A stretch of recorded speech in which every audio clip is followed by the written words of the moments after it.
So I'm Anna Ursyn, and I am at SIGGRAPH. Congratulations. In several ways. Well, what I do artwork and I teach and do artwork, depending what time of the year. Okay.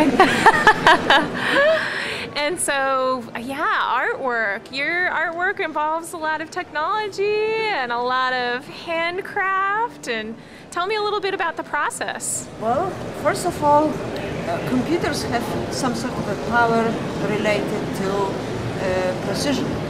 Okay? Whenever the computer does something, it's almost perfect. And I don't feel people have that kind of a level of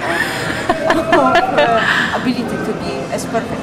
So I'm not looking at the perfect. I'm not trying to be perfect. I'm not trying to look at, but that aspect of being perfect is absolutely intriguing and fascinating. I wanted to start with programming, which gives me a perfection of line, execution of some sort of a two-dimensional and three-dimensional space that will create incredible color transformations, incredible pattern, incredible line depiction.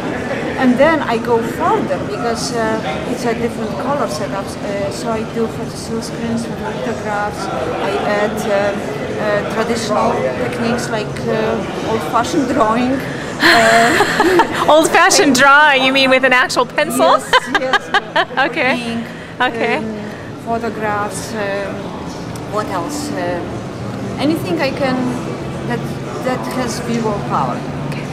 And then I put it all together into a composition. So that's the process. Okay. Now, is the composition based on the original programming, or how does the original programming fit in with the way that the final artwork appears? Okay, the composition is based on the idea. Okay, good. And the idea is inspired either by situation or visual impact or some sort of a fragment of conversation sometimes, right? Yes. And then I fit everything all together into that sort of composition. Yes. That's beautiful. So the programming and everything, programming is really just another brush, it sounds like. It's another, yeah, it's another surface in a sense. Yes, at the same time I look in programming to create either two-dimensional or three-dimensional composition again. So we can say it's a composition within a composition sometimes. I like that. So almost a counterpoint. Yes. Many levels, very often you look at the production as a collection of different stages. So it's layered. It's something that adds up. Oh, it's beautiful. So tell me a little bit about the inspiration for the ones that you did here. Well, since you said snippet of conversation and yes, that's kind of in fact this one is less conversation, it's more information. I do a lot of work for information visualization, incredible concepts, ideas. I work for the conference, so I read a lot of papers, and it's a great inspiration. So interesting. Absolutely.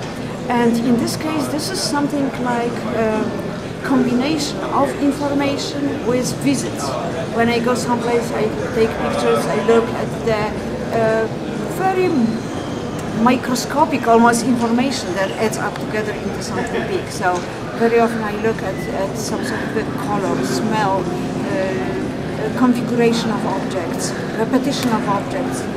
I'm fascinated by patterns in nature.